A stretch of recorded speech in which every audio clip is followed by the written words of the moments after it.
আকাশবাণী কলকাতা।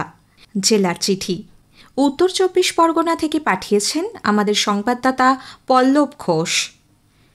সাহিত্য সম্রাট বঙ্কিমচন্দ্র চট্টোপাধ্যায়ের অমর সৃষ্টি জাতীয় স্তোত্র বন্দে মাতরমের সার্ধশতবর্ষ উপলক্ষে গত শুক্রবার ৭ই নভেম্বর দেশের অন্যান্য প্রান্তের সঙ্গে এ রাজ্যেও নানা অনুষ্ঠানের আয়োজন করা হয়।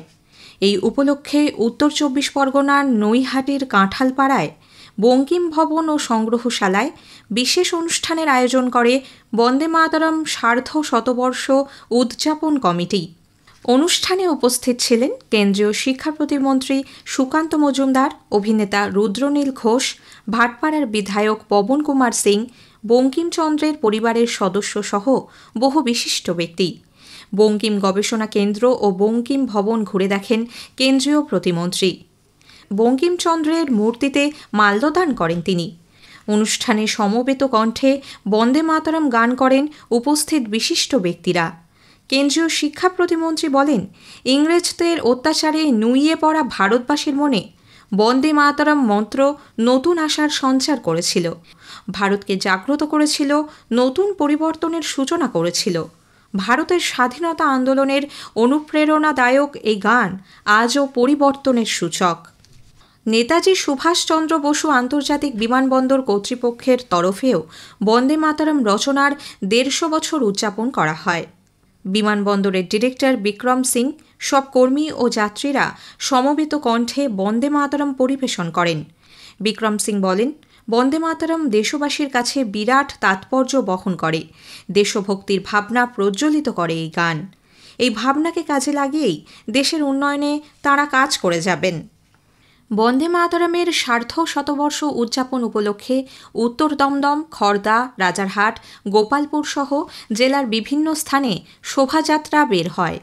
রাজনৈতিক দলের পাশাপাশি বিভিন্ন ক্লাব, সংগঠনের তরফে এই দিনটি যথোচিত মর্যাদায় পালন করা হয়। ভোটার তালিকায় বিশেষ নিবিড় সংশোধনের লক্ষ্যে গত ৪ নভেম্বর থেকে রাজ্যের বাড়ি বাড়ি গিয়ে বুথ স্তরের আধিকারিকরা এনিউমারেশন ফর্ম বিলি করছেন। উত্তর ২৪ পরগনা জেলাতেও শুরু হয়েছে এই কাজ। ভারত বাংলাদেশ সীমান্ত ঘেঁষা বসিরহাট, বনগাঁ মহকুমার প্রত্যন্ত এলাকাতেও বাড়ি বাড়ি গিয়ে আধিকারিকরা ফর্ম বিতরণ করছেন। কিভাবে ফর্ম পূরণ করতে হবে বাড়ির সদস্যদের তা বোঝাচ্ছেন। ফর্ম পূরণে প্রবীণ নাগরিকদের বিশেষ সহায়তা করা হচ্ছে। সাধারণ মানুষের সুবিধার্থে এলাকায় এলাকায় বিভিন্ন রাজনৈতিক দলের তরফেও শিবির করা হয়েছে। সেখানেও ফর্ম পূরণের খুঁটিনাটি বোঝানো হচ্ছে, সহায়তাও করা হচ্ছে। গত ৩০ অক্টোবর বনগাঁ উত্তরের বিজেপি বিধায়ক অশোক কীর্তনিয়ার উদ্যোগে বনগাঁয় সিএএ ক্যাম্পের আয়োজন করা হয়। উদ্বাস্তু ও মতুয়া সম্প্রদায়ের ব্যক্তিদের ফর্ম পূরণ করার জন্য সহায়তার স্বার্থে সম্পূর্ণ বিনামূল্যে এই শিবির আয়োজিত হয়। বনগাঁর গান্ধীপল্লী এলাকায় আয়োজিত এই শিবিরে বনগাঁ, গোপালনগর, চাঁদপাড়া, বাগদা সহ বিভিন্ন এলাকা থেকে শতাধিক মানুষ ফর্ম পূরণ করেন। বিধায়ক নিজে উপস্থিত থেকে শিবির পরিদর্শন করে আবেদনকারীদের সঙ্গে কথা বলেন। তিনি জানান, সিএএ উদ্বাস্তুদের নাগরিকত্বের অধিকার নিশ্চিত করার আইন। যারা বছরের পর বছর ধরে এই দেশে থেকেও নাগরিকত্বের কাগজ পাননি, তাদের পাশে দাঁড়াতেই এই ক্যাম্প।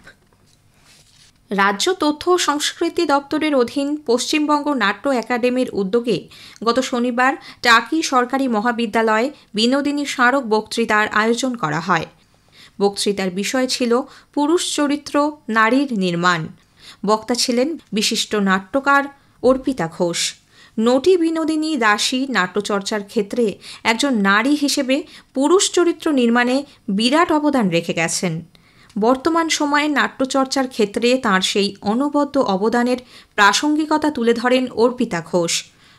গত ১ নভেম্বর রাজ্য তথ্য ও সংস্কৃতি দপ্তরের অধীন শিশু ও কিশোর একাডেমির আয়োজনে এবং মহকুমা তথ্য ও সংস্কৃতি দপ্তর বসিরহাটের ব্যবস্থাপনায় টাউন হলে আয়োজিত হল ছবি আঁকা প্রতিযোগিতা। মহকুমা স্তরের এই প্রতিযোগিতায় অংশগ্রহণ করে ২৩০ জন শিশু ও কিশোর। ছবি আঁকার বিষয় ছিল আমার বাংলা। জেলার চিঠি শেষ হল। উত্তর 24 পরগনা থেকে লিখেছেন আমাদের সংবাদদাতা পল্লব ঘোষ।